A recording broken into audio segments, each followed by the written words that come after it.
Fugane kunaka kwenyika iyo ndicho shika kowira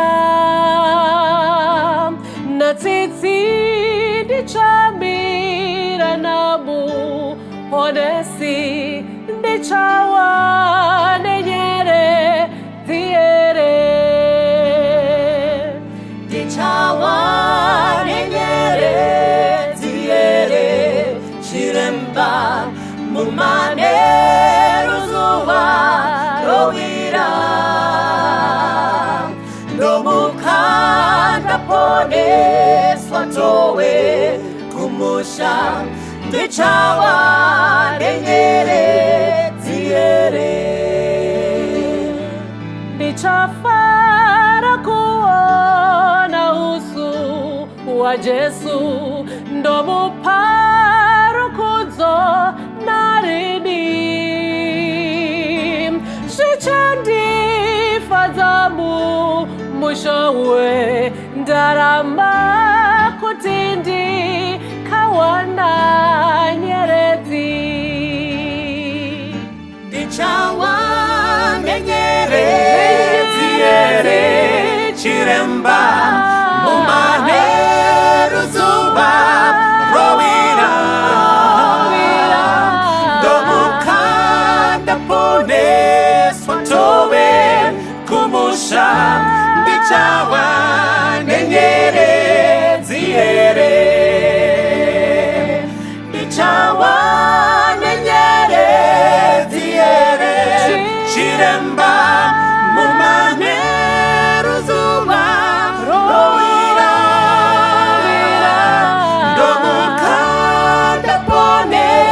Swatowe kumusha Ndichawa nenyere tiere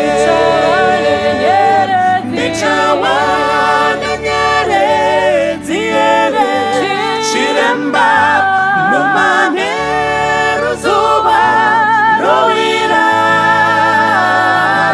Ndomukanda pone swatowe kumusha Ndichawa nenyere tiere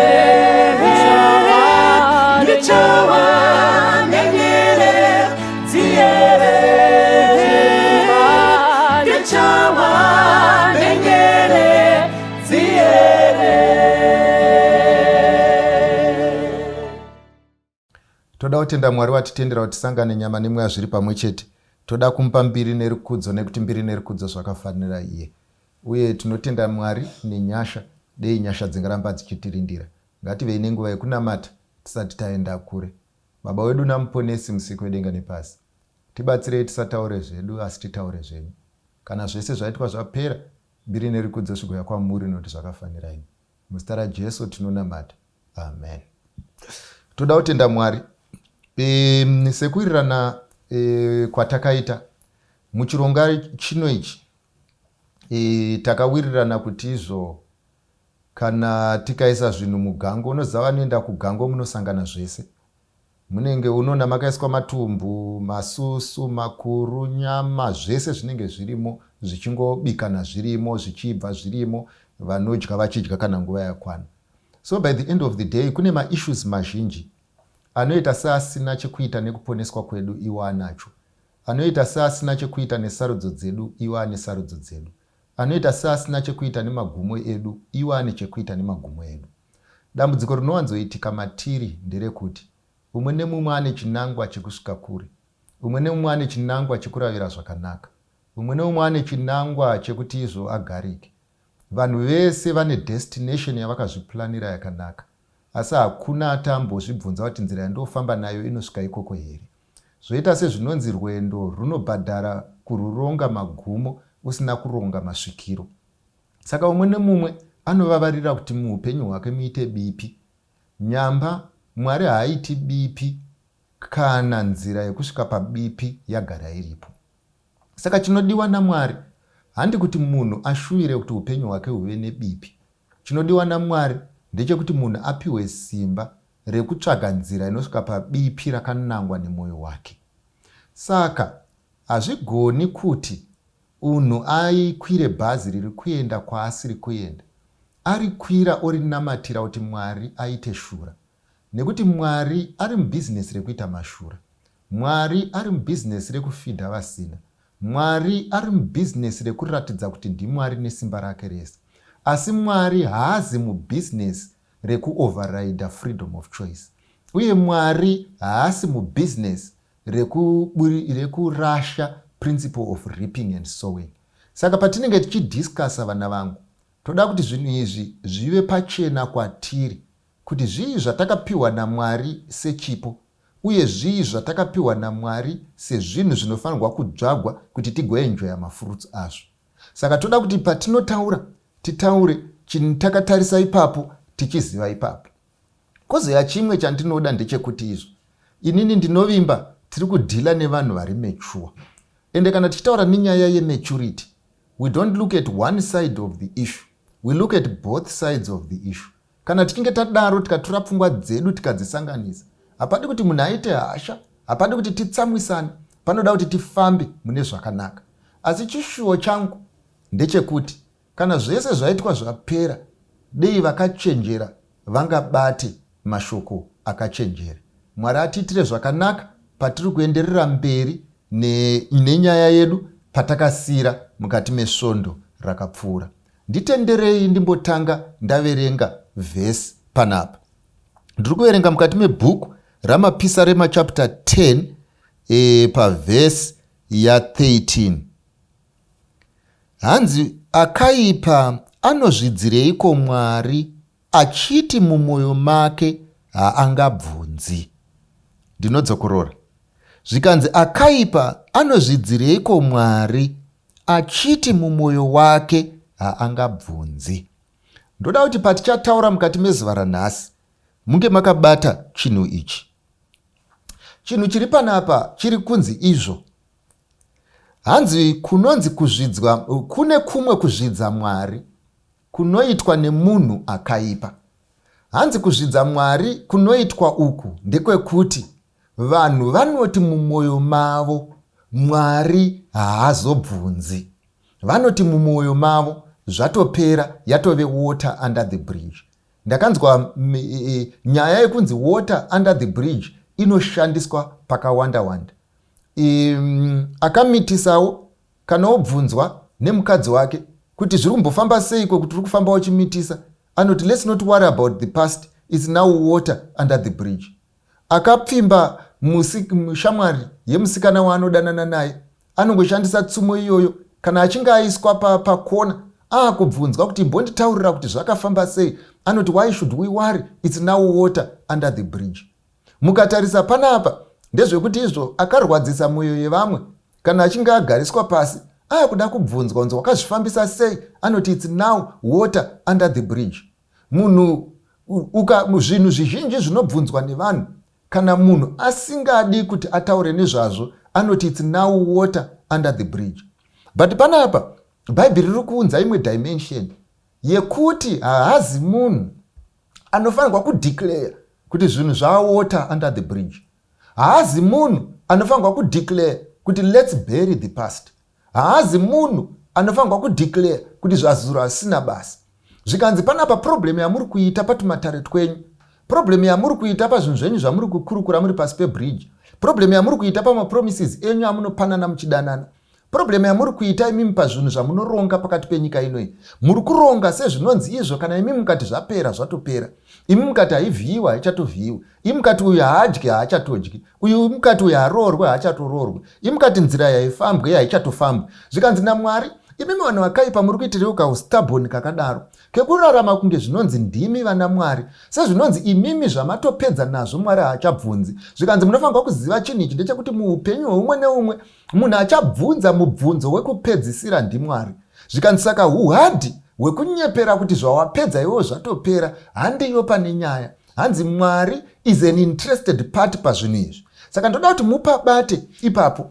Sekutaura kwandinoita mazvese vanodiwa nevanoda, vanorambwa nevari kuramba, vanoroya nevari kuroya, vari kuba nevari kubirwa, vanotonga nevanotongwa, vakuru nevadiki. Ndoda kuti mese makagara pasi muzive chinhu ichi, kuti panyaya dzamunofunga kuti dzakapera hadzipedzwe nekuti imimi munoda kuti dzipere, dzinopedzwa kana mubvunzo waMwari wazobvunzwa ukapindurwa. Zvandoreva ndezvinoti izvo, hakuna chinhu chisina maripple effects. Kana tichitaura nenyaya yemaripple effects ndechekuti munhu anogona kuparamura nyaya yake nhasi, apedza kuiparamura nyaya yake nhasi, yozoita maripple effects kumberi uko anokonzera bvonga mupopoto nenyonga-nyonga. Mwari ane dambudziko nezvakonzerwa nemaripple effects, uye ane dambudziko nemunhu akonzeresa zvakonzera izvozvo. So by the end of the day, the fact that you participate in an activity, wapedza kuparticipata iwozomira kunze wakaokera, vamwe votanga kutora that activity further to the extent yekuti activity yacho inopedzisira yaakunetsa vasina chekuita nacho. Bhaibheri riri kuti panapa Mwari achazobvunza, anoda kunzwisisa kuti zvakambofamba sei, zvakauya nani, zvakauya sei, zvakaodhenwa nani, zvakavambwa nani, ndiani akaisa bhora muground, ndiani aikuzira, ndiani aiti zvinofamba, ndiani aiti zvichaita, ndiani aiti zvakarongeka, ndiani aiti zvinopera zvakanaka, ndiani aiti izvo acharoora, ndiani aiti achagarika naye, ndiani aiti achachinja. Imi panyaya idzi dzatiri kutaura nezvadzo dzese ndedzekuti Mwari achada kunzwisisa input yemunhu umwe nemumwe muzvinetso nezviri kufamba muupenyu hwevamwe vanhu. So munhu wese ane contribution pachinhu, hakuna munhu achaita immune kana Mwari akuda kuti mibvunzo ipindurwe. Saka nhasi makasendaka ichi pasaidi, ndoda kuti imimi muti tienderere mberi patakasira. Asi tisati taenderera mberi patakasira, regai ndimbopinda pamibvunzo yakamuka pane zvatakanga tichitaura. Kana mibvunzo iyoyi tapedza kunge taipindura, then topfuurira zvedu mberi tichiita zviripo. Umwe mubvunzo wanga uchibvunzwa pano, taitaura isusu tichiti chiedza nerima hazvingadyidzani. Ndokubva taenderera mberi tikati vanhu zvakanyanyisa kunaka roora munhu ane kutenda kwakafanana nekwako. Tichiti munhu ngaarore munhu nekuroorwa nemunhu ane kutenda kwakafanana nekwake, taitaura kuti vanhu vane same belief system ngavagarisane. Saka patozopinda umwe mubvunzo wekuti umwe ari kuti panapa, imimi masavadha munoda kuzvitorera pamusoro sezvinonzi izvo imimi makasiyana nevamwe, kunge zvinonzi muri special, yeti isusu tiri vanhu tese takangofanana, hakuna ari special kudarika umwe. Kwauri ndoda kuti nditange ndauya nenyaya ndichikutaurira kuti inini I don't preach chisavadha, handisi kutaura zvemachechi pano, ndiri kutaura nyaya yekukura kungaite chiKristu. And by the end of the day, munenge maakutora mashoko moisa mumuromo mangu kana muchinge muchiti ndakati masavadha musaroorwe nevanhu vasiri masavadha. Ndakati vanhu zvakanyanyisa kukunakirai, rooranai vane same belief system. Kana ndaiti vane same belief system, panapa ndakamira, handisi kutora platform ino kuti ndiri kuadvertise, ndiri kumiririra a certain sect or religion. Chandakamirira panapa is the truth as it is in Jesus Christ. So zvandaireva inini ndezvekuti umwe nemumwe akapiwa kodzero naMwari. Wakapiwa kodzero yekusarudza zvaunoda, wakakodzera kodzero yekusarudza waunoda. Asi kodzero dzakapiwa munhu naMwari haagone kudzitorerwa neumwe munhu. Kodzero dzakapiwa mukadzi wako naMwari haagone kudzitorerwa nemurume, uye kodzero dzakapiwa nemurume haagone kudzitorerwa nemukadzi, uye kodzero dzakapiwa Satani haagone kudzitorerwa nemunhu anonamata, uye kodzero dzakapiwa muroyi haagone kudzitorerwa nevanhu vanonamata, uye kodzero dzakapiwa n'anga hadzikwanirwi kutorerwa neumwe munhu. So by the end of the day, vanhu vese vari kurarama mukodzero dzavo. Munomboziva here kuti panapa panyika pano pane vanhu vakawanda vanonamata, kwozoita vamwe vanotozvidaidza kuti vanatsika mutanda, kwoita vamwe vanotaura kuti mweya yese yetsvina vari kuda kuiparadza. Mubvunzo wochiti kana vanhu vakadaro vakawanda sezvo zvakaita, sei tichiri nevaroyi? Kana vanhu vakadaro vakawanda zvazvo zvakaita, sei tichiri nezvikwambu? Nemapisirwo amunoona zvichiita, nemaitirwo ari kuti vanana mutsika mutanda umwe achikolekta mari, sei muri kuti tsika mutanda achingobva umwe achisara achiroyiwa? Sei varoyi vasingaperi kana vanhu vane simba rekupedza izvozvo? Zvazvinongoreva ndezvizvizvi, hakuna munhu anogona kuoverrida munhu akapiwa freedom naMwari akamutorera. Saka freedom ine muroyi, oxygen inofemwa nen'anga, oxygen inofemwa nemuroyi, oxygen inofemwa neakakumitisa, oxygen iri kufemwa neakakuramba, oxygen iri kufona neanouraya, oxygen iri kufemwa neanourawa, iri kubva from the supply yaMwari musiki wedenga nepasi. Saka kana Mwari achitendera munhu kuti oxygen aifeme kunyangwa akanaka kunyangwa akaipa, hakuna munhu ane kodzero yekuzoisa mita yekuti ndinovhara kune vava ndovhura kune ava. Zvorevei? Zvoreva kudai izvi, kana mukadzi akaroorwa nemurume, the popular belief ndeyekuti mukadzi anoenda kuchechi yemurume wake. Asi zviri kutaurwa nebhaibheri hazvisiri izvo. Hakuna munhu anofanirwa kunamata nekuda kwekuti akaroorwa. Hakuna munhu anofanirwa kuchinja chechi nekuti waroorwa. Hakuna munhu anofanirwa kuchinja chechi nekuti wachinja senemu. Bhaibheri riri kuti izvo chechi inongochinjwa nekutendeuka. Ende kuroorwa kana munhu achibva kumba kwavo achienda kumba yevamwe hakuzi kutendeuka. Zvorevei? Zvoreva kuti kana murume akaroora mukadzi akamumanikidza kupinda sangano rake, atora freedom of choice yemunhu iyeye. Saka kana amutorera that freedom, munhu uyu paari kunamata haasi kunamata by choice, ari kunamata coincidentally. Why? Pamusana pekuti vaagere navo ndozviripo. Saka inini kurudziro yandinopa, ndinosiyana nevakuru vakabva kukare, ndosiyana nevakuru vakatozviita kare. Kurudziro yandinopa kuvapfana, kurudziro yandinopa kuvana vechidiki, kurudziro yandinopa kune mi-youngsters, haikonai kuroora vanhu movamanikidza kupinda muchechi menyu. Handiyo nzira yaida kushandiswa naMwari. Haikonai kuroora vanhu moti izvo pamba pano ndini baba, ndini ndinodecida chinonamatwa.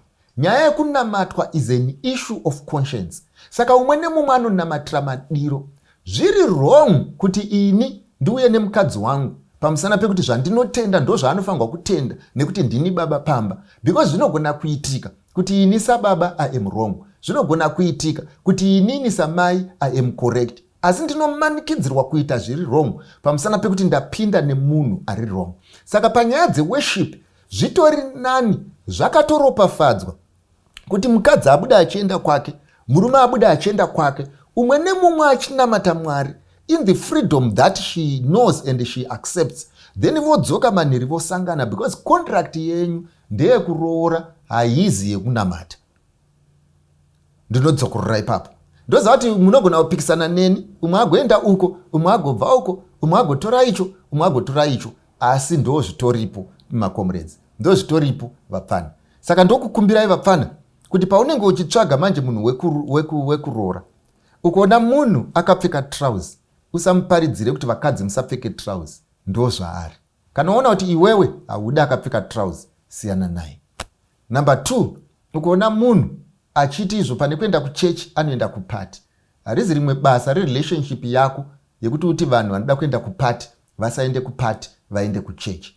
Kana waona kuti iwewe haudi vari kuenda kupati, unosiyana nawo.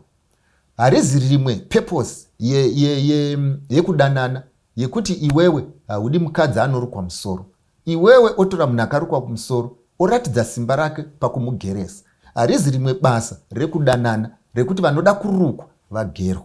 Why? Because umwe nemumwe ane freedom to choose. Ishu inongoitika ndeyinoti munyika tinoonesana, asi hakuna munhu anofanirwa kuita action nekuti ndatoveve pano ndo zvinenge zvatovepo. So by the end of the day, umwe nemumwe ane kodzero dzake. Kana iwewe usingadye poko, ukaroora munhu anodya poko, zvavatongozvimisira ndezvekuti muchaita poto dzenyu mbiri dzinorana in parallel. Wepoko achiitirwa poko yake, webeef achitwa beef yake mese mumva madya makasununguka. Asi kuti uzoti iwewe handikwanisi kuti ndibikire munhu poko pamusana pekuti inini ndiri musavadha, hazvigoni. Why? Pamusana pekuti wakaita zvinhu zvako mavuni uchiona. Mind you, I am saying, I am not talking to you as elderly, I am talking to the young people to say, do not think uchachinja munhu nekuda kwekuti wamuroora kana kuti waroorwa naye. Zvine macomplications akawanda ari mberi. So this is the clarification yandanga ndichida kukupai on that issue, and it remains. I am not saying this religion is superior from the other. I am saying the fact that you see differently means you are two different people in terms of worship, and worship is core. Anonamata midzimu ari kunamata, wekumasvikiro ari kunamata, anonamata bhora ari kunamata, anonamata Mwari ari kunamata, munhu wese ari kunamata. Therefore, worship is central to our life. Let's respect worship. I think yafai. Ndoenda pamubvunzo wepiri. Mubvunzo wepiri uri kuti izvo imi munofanirwa kuziva kuti Mwari, apa taitaura nezve mubvunzo, remember mubvunzo wanga wabvunzwa wakanga uri wekuti izvo vanhu vanotonga nyika vanoiswa ipapo naMwari. Zvavanoiswa ipapo naMwari, if we question them, we have questioned God. If we go against them, we have gone against God. Zvandoda kuedza kutaura, ndoda kukutorerai ndichikuisirai kuma extreme munzwiro sekunzwisisa kwandakaita. Isusu kwedu kuZimbabwe kwaimboone hurumende yaitonga yaIan Smith. Ian Smith paakanga achitonga, mushure menguva aita UDI, adeclare independence yake. Zvakazoitika ndezvinoti vanhu vakazoenda kunorwa hondo yechimurenga. Hondo yechimurenga iyi vaiti tinoda kusununguka kubva kuhurumende yaSmith. Therefore, zviri kurehwa panapa ndezvinoti kana hurumende dzichigadzwa naMwari, zvaive wrong kuenda kuhondo kuti tinorwisana naSmith, because kana tamurwisana naye tarwisana naMwari, nekuti hurumende dzinogadzwa naMwari. Hazvizogoni kuti titore dzimwe toti ndo dzaMwari, totora dzimwe toti hadzisi dzaMwari. Kana tawirirana kuti dzose ndedzaMwari, zvinoreva zvakadaro. Saka ndo mubvunzo wakanga uripo, ndo mubvunzo watiri kumhanya nawo, ndo mubvunzo watiri kupindura. Imwe ishu iripo ndeinoti izvo yatiri pamubvunzo iwoyo. Remember, the first part yanga iri yekuti dzese dzinoitwa naMwari. The second part yakanga iri yekuti kana zvakadaro titenderei youth tiite zvepolitics pamusana pekuti pamwe Mwari ari kuda kutigadza kuenda kure. Ndo nyaya dzataimhanyisana nadzo. Zvino panyaya iyoyo panouya achiti hatigone kuti haazi Mwari, pamusana pekuti Mwari anotendera zvakaipa nekuti anenge ane purpose. Ndobva ndati pamubvunzo wako necontribution yako ndinowirirana newe. Kutendera nekukonzera zvinhu zviviri zvakasiyana. Vanhu ndokupai seexample. Example yandinogona kukupai ndeinoti vanhu vasina kuroorwa vakarara vese vasina kuroorana vanokwanisa kuita mwana. Pakuita mwana pavanenge vaita, havati izvo takaita mwana pamusana pekuti ndiJehovha wakatiitisa vana. No. Kana muchiita mwana, Mwari watendera kuti nekuda kwekuti mhodzi yamadzvara inoprodusa izvi, akaitendera kumera, haasiriye honzeru yechinhu ichocho.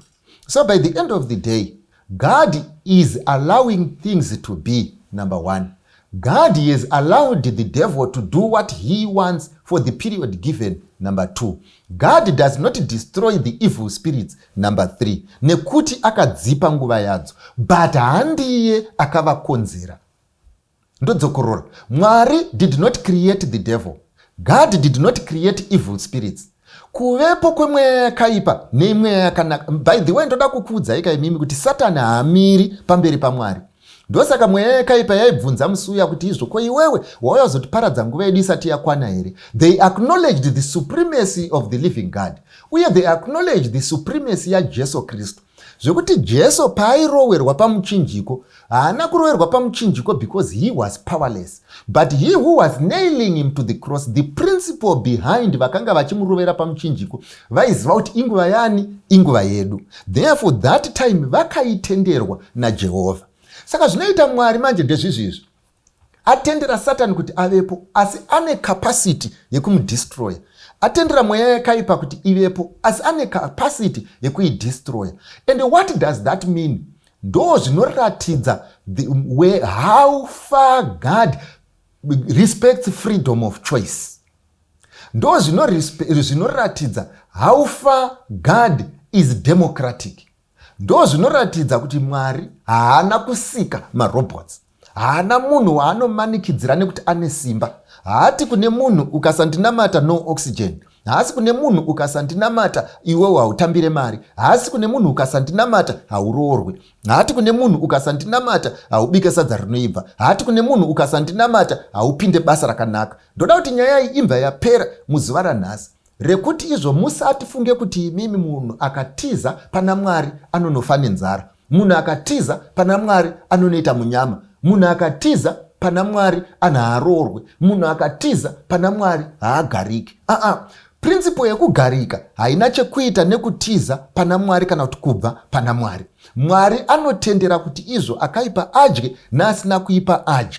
Asi Bhaibheri rinozoisa pachena kuti mutsauko uri pamagumo avo. Why? Pamusana pekuti Mwari akataurira munhu kuti izvo nekuda kwezvawadyara, uyu nekuda kwezvawadyara. Handidi kuti chechi izozara nevanhu vari kutya kusaroorwa. Number 1. Number 2, Mwari haazadze chechi nevanhu vari kutya kuroyiwa.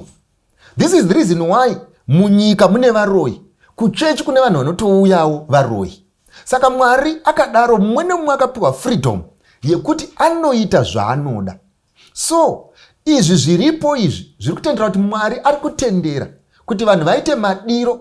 Why? Pamusana pekuti inguva yavo, kuitira kuti kana akutonga Mwari hapana anozoti Mwari taigodi makanga matisa pakona, Mwari taigodi ndo zvatopo. So by the end of the day, the way the world is going right now shows exactly that God affords everyone freedom. Umai ndibvunza zvikanzi izvo zvino kana zvichinge zvakadaro, that automatically means kuti izvo Mwari haazi right.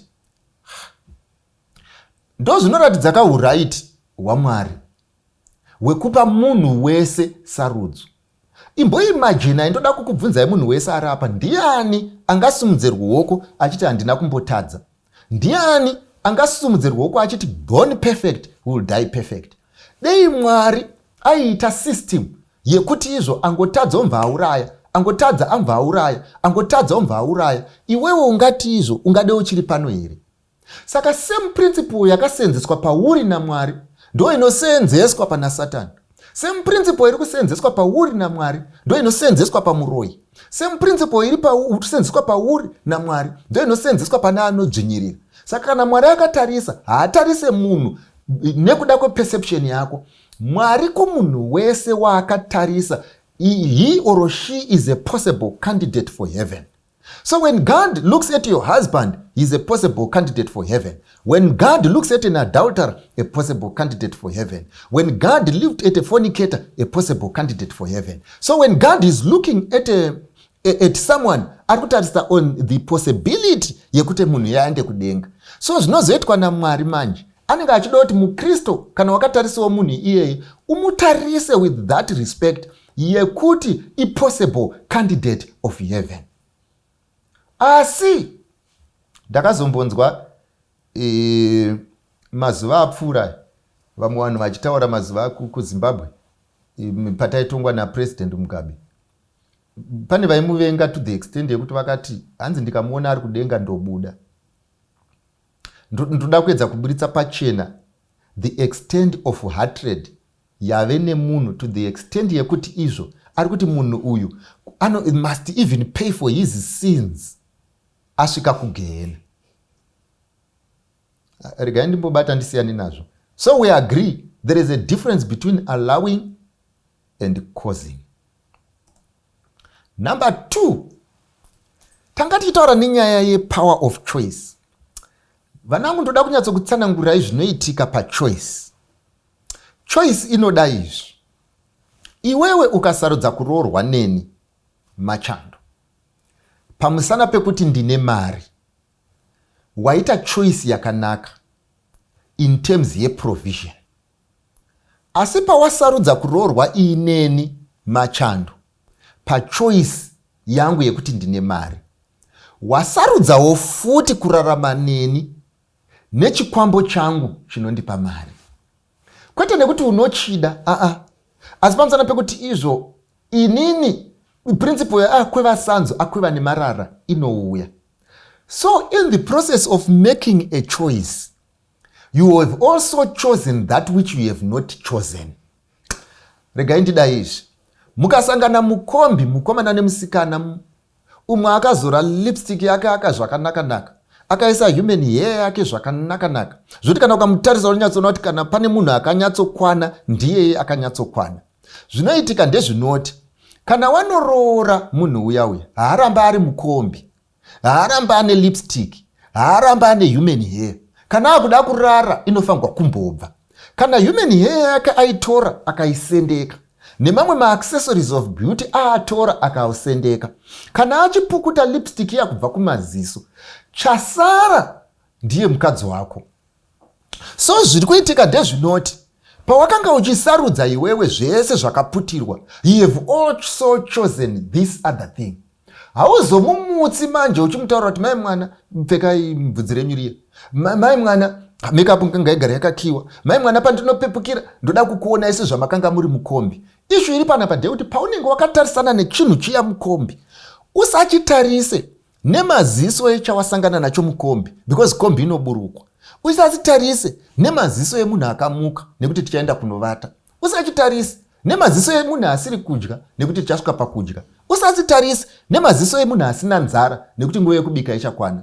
Usachitarise maziso ako iwewe ngaatarise the person in full, because this one choice that you are making is also bringing in other choices that have not been confirmed but that are certain.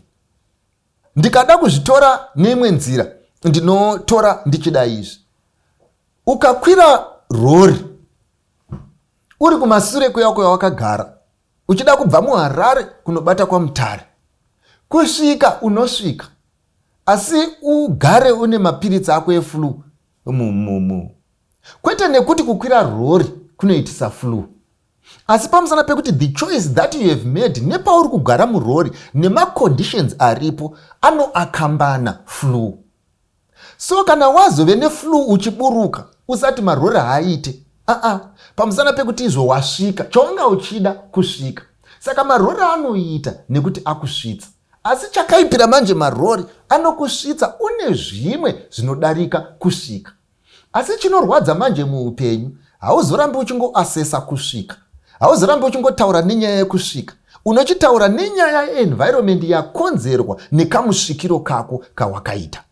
Zvorevei? Zvoreva kuti ari kurohwa mumba, neari kutukwa mumba, neari kurariswa asina kufuga mumba, naane murume asingatenge chikafu mumba, vese vakanga vari murori.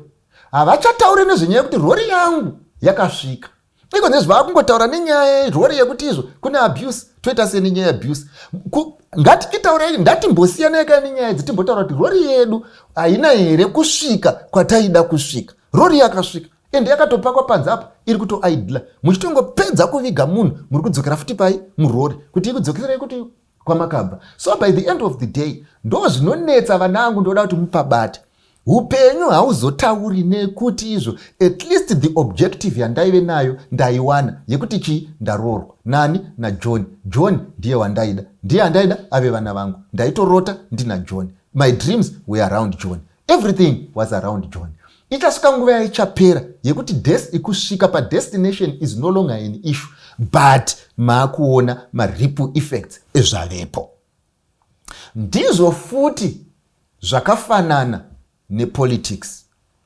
Pamunoenda muchinovhota, hazvina kumboipa objective yamunenge munayo mumusoro, asi munofanirwa kuziva futi chinhu ichi kuti munhu wenyu wamunouya naye ane zvaakanaka, ane zvaakaipa. Politics nekutora vanhu uchimuti nditonge kwakangofanana nekuroorwa. Ndo zvandinoda kuti muudze. Munhu wamuri kutora ndokuti mukadzi wake anototi akanzwa kuti ndiye wamasarudza anodzingudza musoro kuti munomuziva here John. Asi by the end of the day isusu John hatimuzivi, tinongoziva zvaatiudza, tinongoziva zvaataura. Asi zvaataura kune kukwira rori, kune flu iri mberi. Saka kana flu yazobata munhu musati ndiJehovha. Haazi Jehovha auya neflu yenyu. Kana flu yazobata munhu munoti izvo inini Mwari anondishamisa, sei achiramba akanyarara tichirwa neflu yakaipa kudai. Mwari haasi kudaro. Mwari ari kuti noka ime chamaida kuita sei kusvika yezvo mazosvika. Ndinoda kukuudzai kudai izvi vapana. Kana matamba bhora repolitics muzive chinhu ichi. You are also responsible yemabasa achaitwa nemunhu wamauya naye. Kana munhu wamazouya naye akanetsana nevanhu vaMwari, nemiwo manetsana nevanhu vaMwari. So by the end of the day, Bhaibheri harirambidze, asi rinotendera kuti uzive kuti zvichaitwa nemunhu wako, iwewo futi you are accountable. Handisi kuti musaite, ndiri kungoti muite muchiziva kuti munhu wese anotonga nyika ane aakauya naye. Ende munhu waakauya naye asarudza kuti neniwo ndiri responsible pachinhu ichi. Unoziva zvaitika tichikura, munozviziva imi. Waiti ukafamba nemunhu kana mangoya mese chete akadena, kana maakurwa matomo munyaya mese, zvekuti ari right kana kuti haasi right, munotozobvunza maakuenda kumba. Ende kana umwe wenyu atodena, ndo zvatopo. Ndo semu ishu iri pano. Mwari ari kuti muzive kuti inini ndichabvunza. So by the end of the day, in whatever you do, munofanirwa kugara muchiziva kuti Jehovha achabvunza. Then panapa uyu oti Mwari right, zvimwe zvese kuri right. Anoti but vaprofita vakare vaitsiura madzimambo. So by the end of the day, ko chechi haifanirwe kudaro here iye zvino. Inini pauri kutaura uru ndiri kuwirirana nemi vanangu. Ndoda kuti mubate nenzira nhatu dzakasiyana. Ndoda kuti mupabate umwe nomumwe ugotora position yako unofunga kuti ndiyo iri correct. Kana number 1, muchechi tinobvumirana here kuti munosangana vanhu vese. VeZanu varimo, veMDC varimo, veNdonga kana ichiriko varimo, veZumu kana ichiriko varimo. Muchechi munosangana munhu wese. Saka kana makagara mati mamboona here kuti timu yemunhu kana ichitamba, whether haina bhora rairi kutamba ndo timu yake, whether iri kupa number last ndo yaanenge achingoda. Mati mamboona here kuti masapota eDynamos kunyange ikanzoenda kudivision 2 vanoenda netimu yavo, pamusana pekuti vanosapota timu. Ndo dambudziko rinowanzoitika panyaya dzepolitics. Mumwe nemumwe anobhiliva zvaanobhiliva ende nemwoyo wese. Zvekuti mukada imimi kuti mumise chechi mumbotanga kutaura nyaya dzepolitics, I am telling you, Jesu anosvika pakudzoka basa ramakanzi muite musina kuita. Jesu anosvika pakudzoka tichinetsana nezvinhu zvisina chekuita nesu. Jesu anosvika pakudzoka tiri mumatribal differences asina chekuita nesu. Jesu anosvika pakudzoka tichipokana mumaziso zvisina chekuita nesu. Ishu iri panapa ndeyekuti izvo dei zvaigona kuita kuti maambassadors aKristu, nekuti Paul anoti remember we are ambassadors, dei tambodhila nezvatakatumwa, dei tambodhila nezvedu, dei tamboita worried nezvinofanirwa kuita worried, nekuti tinoziva chinhu ichi ndechekuti izvo no matter what happens on earth, my God has the override button. Mwari ndiye pekupedzisira ndiye anozotaura zvinoitika. Mwari pakupedzisira ndiye anozotaura zvinoendeka. Kana munhu akandinyima zvekudya, Jehovha asingandinyime ndiye anangandinyima. Kana Jehovha akandipa kuti ndigarike, munhu asingadi kuti ndigarike ndiye anangandirambidze kugarika. Kana Jehovha akatenda kuti inini ndichaita 70 years, ndiye anangandirongere kuti handisvike pa70 years. Kana Jehovha akataura kuti inini ndichave neupenyu huri progressive, ndiye anangaite kuti husave progressive. I want to tell you, at times we are too much focused on issues that we are not going to change. We might talk, we might do A, we might do B, but by the end of the day, change inogona kuuya if people accept God. Change inogona kuuya if people accept Christ. Asi dambudziko riripo nderekuti vanhu vanoda zvakanaka zvinobva kuna Mwari. Vanhu vanoda zvakanaka zvinokonzereswa naMwari. Vanhu vanoda zvakanaka zvinobva muUkristu. Vanhu vanoda zvakanaka zvinobva mumamoral values. Asi havadi Mwari wemamoral values. Havadi Mwari wekurarama zvakanaka. Havadi Mwari wezvinhu zvinoendeka. Mwari akati kune munhu usaite upombo, anorwisana naMwari. Asi kana iye azorohwa nevanhu vari kuti watora murume wedu anochinamata kuna Mwari, kuti nhaye Mwari mondisiya here ndichifa panapa, imi muri Mwari waIseki, muri Mwari waJakobho, imimi ndoziva kuti munogona kuita miracle kuti mundiburitse pakurohwa. Asi chakanga chauri kukanganwa ndechichichi. Mwari akutaurira usati wapinda kuti I hate this thing, asi iwe ukati ndo zvaunoda. When it comes wa defense mode, munoda Mwari. Nyika Mwari inoziva kuti anonamatwa sei. Nyika Mwari inoziva kuti anodei. Nyika Mwari anoziva kuti inoda kuti vanhu vabatane sei. Asi ndikada kukutaurirai, vanhu havabatani zvakanaka. Vatadza kubatana zvakanaka kana zvavakorera vochiti tinoda Mwari. If we want God, let us have God from the first principle. If we want God, let us embrace him from the first principle. Ngatirege kudaidza Mwari kuti aita our housekeeping. Ngatirege kudaidza Mwari tichimunongedzera kuti aparasirwa mvura nevana saka chikorobha. Ngatirege kudaidza Mwari tichita patakaikanya saka chigadzirisa. Ngatirege kudaidza Mwari tichita pachiita miracle where miracle is not required. Ngatizivei kuti izvo kana tichida zvinhu zvinoburitsa anza yeumwari, ngatitangei naMwari. Kana tichida zvinhu zvinoendeka, ngatitangei naMwari. Young people, ukatarisa iko zvino izvi, vazhinji venyu mugere ipapapa. I am coming home tikutaura nemi. Vazhinji venyu mugere ipapapa. The choices that you are making is the flesh that is making choices. Issue iri panapa, even in your relationship, it is the flesh that is satisfied. Even in your relationship, it's the flesh that is deciding. Even in your relationship, it is the flesh that is making all the decisions. Asi chichanetsa ndechoti kana mapedza kutungamirirwa nenyama, kana mapedza kurarama kaupenyu kenyu, mozoti imimi kosei Mwari achitendera zvakaipa kuti zvirambe zvichiitika. Pati imhodzi yenyuka yamuri kudzvarai, isarudzo dzenyuka dzamunadzo idzi. Munoda here kuti Mwari imimi apinde mukati meupenyu hwenyu nemboma, agara achiti izvo akangoti kuleft obva akuisa mboma, akangoti kuright obva akuisa mboma, achindoda kuti unogarika kumberi. Ishu iri kuita kuti imimi mukonane nevabereki, hani ndo nyaya yemboma iyi.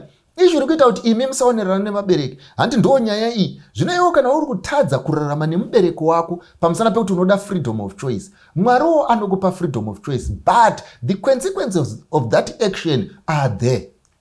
So ndiruda kukuti ndikuisei vanangu kuti izvo, before we go to the global problem, let us deal with you. Have you sorted yourself well? Are you managing well? Are you conducting well? Are you living a principled life? Are you making principled choices? Are you following God pese pauri kuenda? Zvinhu zvako zvaunoita kana zvikaenda pachena unofara here? Kwaunoswera neboyfriend wako kukangonzi bhengeneni, murumu mamanga muri panguwo panze, unenge uri right here? Pamunosangana muri 2 pakangonzi papa chechi, unofara here? Paunosangana muri murima pakangonzi chachiedza, unofara here? Dzamunotaura muri 2 pafoni ikangonzi zvakuonekwa paskrini renyika yese, unofara here? Zvaunotumira pafoni pako zvikangonzi zvakuonekwa nenyika yese, unofara here? These are the things that must be worrying you now. Are you principled people? Because imimi, as you say, you are the leaders of tomorrow. Never think you are going to change because you get to be a president. Never think you are going to change because iwewe ndiwo wa minister of health. Never think you are going to change because you are minister of justice. When you cannot be just pa boyfriend yako, when you cannot be just even per girlfriend yako, when you even abuse even your boyfriend, and you think you are not going to abuse the whole world. Why? Pamsana pekuti unenge wane responsibility yenyika. The way you handle even your relationship is the way you are going to handle the whole world. The corruption that you have even in your relationship is the corruption that you will have even ukapuwa nyika yese. Kusanzwisisa kwa unako mu relationship, the I don't care attitude ya unayo mu relationship, kusave transparent kwa unayo in this very simple relationship, ndo dambudziko riripo. Vazhinji venyu imi munoti hatikapuwa mari isusu we can manage it better. How can you manage mari better when you have never been faithful? Uri munhu anogona kudanana nevasikana vaviri panguva imwe chete and comfortably. Ofunga kuti kana wazosirwa chikwama chemari ndo pauchagona ungozove honest. You cannot be honest. He who is not faithful in small things will never be faithful in big things. So whatever is happening panyika panapa zviri kuratidzwa the way we were brought up. What is it that was important and what is it that was not important? Our fathers, our forefathers, our grandfathers were satisfied with the little they had. Vaiti vakamuka gore raipera vachirima. Kana vapedza kurima vakaenda vakanokohwa. Aigara pasi pemvuri pake achidya zvaakarima. Whether dzingave mpambaira, whether dzingave nyemba, whether dzingave chii, they were satisfied. Hakuna aienda kunopaza dura reumwe. Ndosaka uchiona kare matura aivakwa panze apo. Ende ukatarisa hakuna raive nekey. Matura aiga asina key but nzungu dzemunhu dzaigaramo. Vaicherera mbambaira pasi, dzakanga dzisina unochengeta. Mbambaira dzakanga dziri kuminda, dzakanga dzisina unochengeta. Nzimbe dzaive kugarden, dzakanga dzisina unochengeta. Why? Pamusana pekuti people were content with what they had and there was no problem.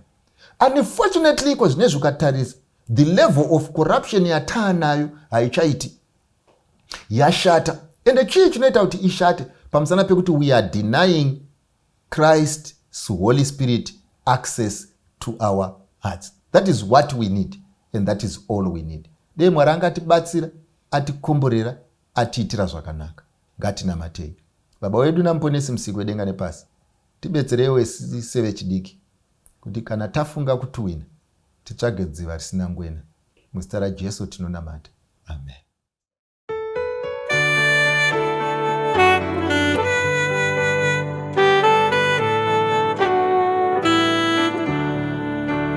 Domutewera kweseko danziza kusimbira dotondera kudifira ipo pamchinjiko weKalvari ishe Jesu anditukamira imbo murendo rwese nguva dzese arishamwari yeidi dinotondera Kalvari dofarira temo wake doda anditukamire rudo rwake rwakanaka iro rwaereswa paKalvari ishe Jesu anditukamira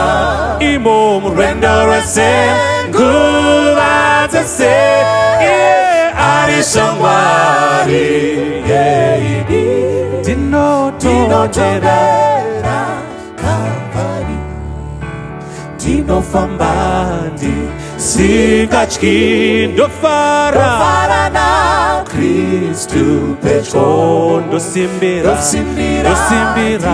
chaona iyo shamwari yepaKalvari ishe Jesu anditukamira imo murwendo rwese nguva dzese arishamwari yeidi dinotondera Kalvari Jesu anditukamira imo murwendo rwese nguva dzese arishamwari yeidi dinotondera Kalvari. ndinotondera Kalvari, ndinotondera Kalvari, ndinotondera